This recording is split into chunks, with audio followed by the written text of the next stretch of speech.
নমস্কার। খবরের প্রথমেই দেখে নেব আজকের সংবাদ শিরোনাম।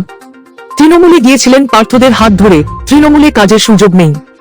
বুধবারই ঘরে ফিরছেন প্রণবপুত্র অভিজিৎ।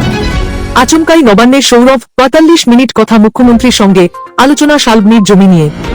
আইএসএফ কার সঙ্গে জোট বেঁধে ২০২৬ নির্বাচনে লড়বে জানিয়ে দিলেন নওশাদ সিদ্দিকী। সবে বরাতে ছুটি ঘোষণা রাজ্যের, পরপর ৪ দিন হলিডে সরকারি কর্মীদের। রাজ্যের সব অঙ্গনওয়াড়ি কেন্দ্রে রান্না হবে এলপিজিতে, বালুরঘাটে অগ্নিকাণ্ডের পরই ঘোষণা শশী পাঁজার।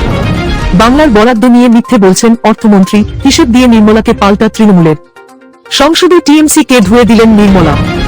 বাংলাদেশের উত্তপ্ত পরিস্থিতির মধ্যেই বৈঠক বিএসএফ ও বিজিবির, দুই দেশেরই বড় সমঝোতা হয়ে গেল। বিস্তারিত জানতে খবরে নজর রাখুন। আগামী ৪৮ ঘণ্টায় ভারী থেকে অতি ভারী বৃষ্টি কাঁপাবে ৭ রাজ্য। কি হবে বাংলায়? মাটি হবে ভ্যালেন্টাইন্স ডে, জানিয়ে দিল আইএমডি। সংবাদ শিরোনামগুলো শুনছিলেন, এবার জানাবো পুরো সংবাদ। প্রতিদিন সঠিক খবর নিয়মিত শোনার জন্য সাবস্ক্রাইব করুন নববার্তা ইউটিউব চ্যানেলটিকে। আসছে বিস্তারিত খবরে। কংগ্রেসে ফিরছেন প্রাক্তন রাষ্ট্রপতি প্রণব মুখোপাধ্যায়ের পুত্র তথা প্রাক্তন সাংসদ অভিজিৎ মুখোপাধ্যায়। বুধবার দুপুরে কলকাতায় প্রদেশ কংগ্রেস দপ্তর বিধান ভবনে রাজ্যের কংগ্রেস পর্যবেক্ষক গোলাম আহমেদ মীর, প্রাক্তন সাংসদ প্রদীপ ভট্টাচার্য, প্রদেশ কংগ্রেস সভাপতি শুভঙ্কর সরকারের উপস্থিতিতে কংগ্রেসে যোগ দেবেন তিনি। ২০২১ সালের ৫ জুলাই কংগ্রেস ছেড়ে তৃণমূলে যোগ দিয়েছিলেন অভিজিৎ। সে সময় বলেছিলেন তিনি মানুষের জন্য কাজ করতে চান, কিন্তু রাজ্যের শাসকদলও সেভাবে ব্যবহার করেনি তাকে। অভিজিৎকে লোকসভা বা বিধানসভা কোনো নির্বাচনেই প্রার্থী করা হয়নি। বস্তুত গত ৩ বছর তৃণমূলেও সেভাবে সক্রিয় হতে দেখা যায়নি অভিজিৎ বাবুকে। গত কয়েক মাস তৃণমূলে যোগ নিয়েও তাঁর আক্ষেপ তৈরি হয়। কাজের সুযোগ তিনি পাচ্ছেন না বলে জানান।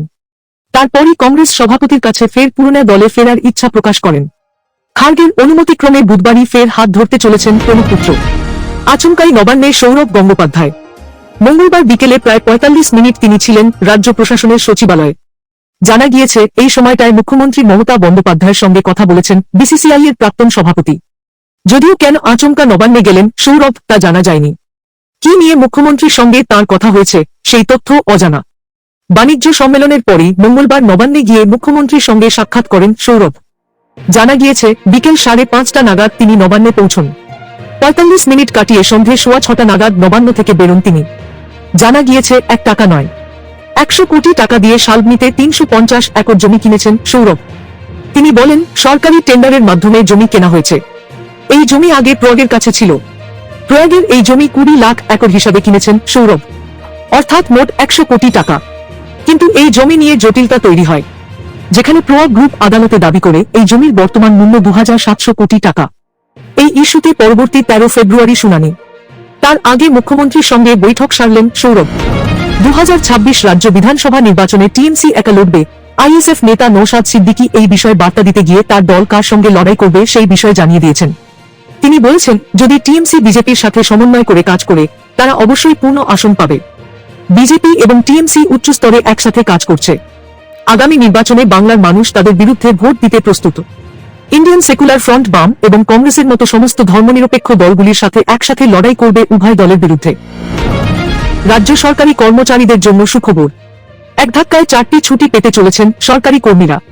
নবান্নের তরফে ১৩ ফেব্রুয়ারি সরকারি ছুটি ঘোষণা করা হয়েছে। শুক্রবার ঠাকুর পঞ্চানন বর্মার জন্মদিন বলে আগেই ছুটি ছিল রাজ্য সরকারের কর্মীদের। তারপর ১৫ ও ১৬ তারিখ যথাক্রমে শনিবার ও রবিবার থাকায় এমনি মিলবে ছুটি। এক কথাই বলা যায়, বৃহস্পতিবার থেকে টানা ৪ দিনের ছুটি পেতে চলেছেন সরকারি কর্মীরা। এই ছুটি নিয়ে মঙ্গলবার নবান্নের তরফে জারি হয়েছে বিজ্ঞপ্তি। সেখানে বলা হয়েছে, ১৩ তারিখ শবে রাতে ছুটি পাবেন সমস্ত সরকারি কর্মচারীরা। ওই দিন বন্ধ থাকবে স্কুল, কলেজ, বিশ্ববিদ্যালয় সহ সমস্ত সরকারি অফিস। সেই সঙ্গে শুক্রবার ঠাকুর পঞ্চানন বর্মার জন্মদিন বলে রাজ্য সরকারের তরফ থেকে দেওয়া হয়েছে ছুটি। রাজ্যের সব অঙ্গনওয়াড়ি কেন্দ্রের রান্নার নিয়মে আমূল পরিবর্তন আনল রাজ্য সরকার। আইসিডিএস কেন্দ্রে এলপিজিতে রান্না করার সিদ্ধান্ত নিয়েছে রাজ্য। এজন্য বরাদ্দ করা হয়েছে ২৮১ কোটি টাকা। সম্প্রতি দক্ষিণ দিনাজপুরে কয়লার উনুনে রান্না করতে গিয়ে অগ্নিদগ্ধ হয়ে মৃত্যু হয় এক অঙ্গনওয়াড়ি কর্মীর। সেই ঘটনার পর এই সিদ্ধান্ত নেওয়া হয়েছে। মঙ্গলবার একথা জানান শিশু ও নারী কল্যাণ মন্ত্রী শশী পাঁজা। রাজ্যে ৮১,৩২১টি অঙ্গনওয়াড়ি কেন্দ্র রয়েছে। সব কেন্দ্রেই এবার থেকে এলপিজি গ্যাসে রান্না হবে। শশী পাঁজা জানিয়েছেন, ইতিমধ্যেই ৩৭,৮১,৪২,৬৫০ টাকা বরাদ্দ করা হয়েছে। প্রতি কেন্দ্রের জন্য বরাদ্দ ৪,৬৫০ টাকা। ওভেন, সিলিন্ডার, লাইটার সবই রাজ্য সরকারের তরফে সরবরাহ করা হবে। গ্যাস সিলিন্ডার রিফিলও করবে রাজ্য সরকার।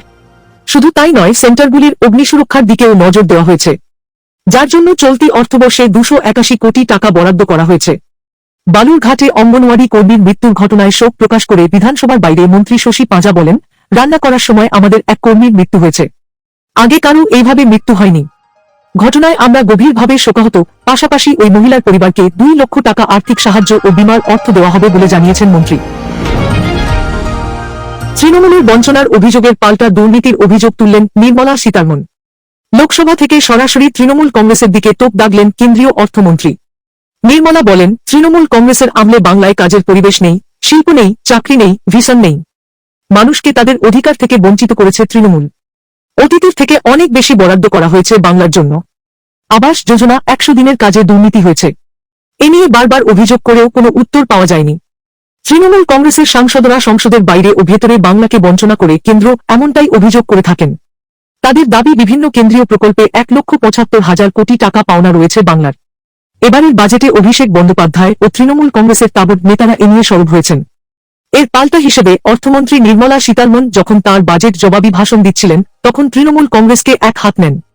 নির্মলা সীতারমণ বলেন, বাংলার একাধিক রেল প্রকল্পে যে বরাদ্দ করা হয়েছে অতীতে করা হয়নি। বাকি ক্ষেত্রে কেন বরাদ্দ বাড়ানো হয়নি তার ব্যাখ্যা দিতে গিয়ে নির্মলা বলেন, দুর্নীতি প্রতিটি ক্ষেত্রে। 2016 সালে কেন্দ্র 25,795 কোটি টাকা বরাদ্দ করেছিল, কিন্তু তাতে ব্যাপক দুর্নীতি হয়েছে। 100 দিনের কাজেও দুর্নীতি হয়েছে, রেশনে দুর্নীতি হয়েছে, আয়ুষ্মান ভারতকে রুখে দেওয়া হয়েছে।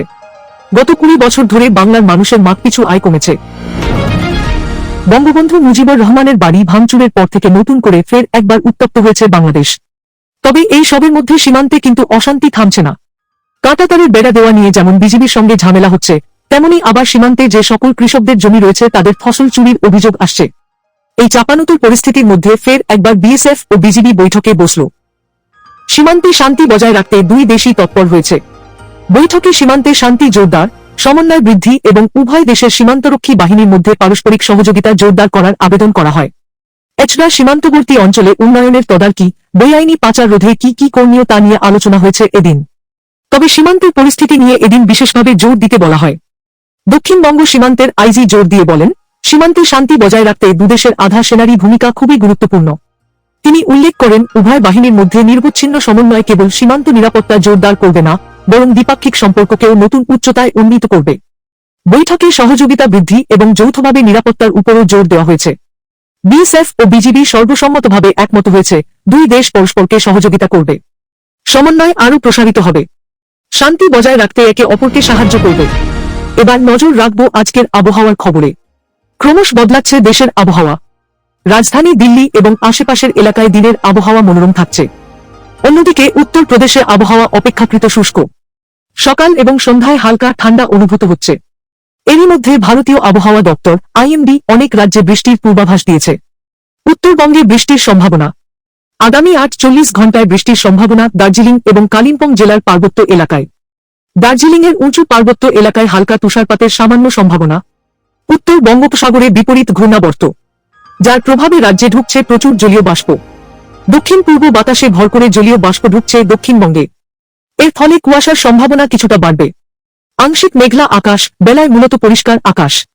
উত্তর ও দক্ষিণবঙ্গের কয়েকটি জেলাতে হালকা থেকে মাঝারি কুয়াশা সকালের দিকে। দক্ষিণবঙ্গে বৃহস্পতিবার পর্যন্ত বেশ কয়েকটি জেলাতে ঘন কুয়াশার দাপট দেখা যেতে পারে। পরবর্তী সংবাদ দেখার আমন্ত্রণ জানিয়ে এখনকার মতো শেষ করছি। ধন্যবাদ সবাইকে।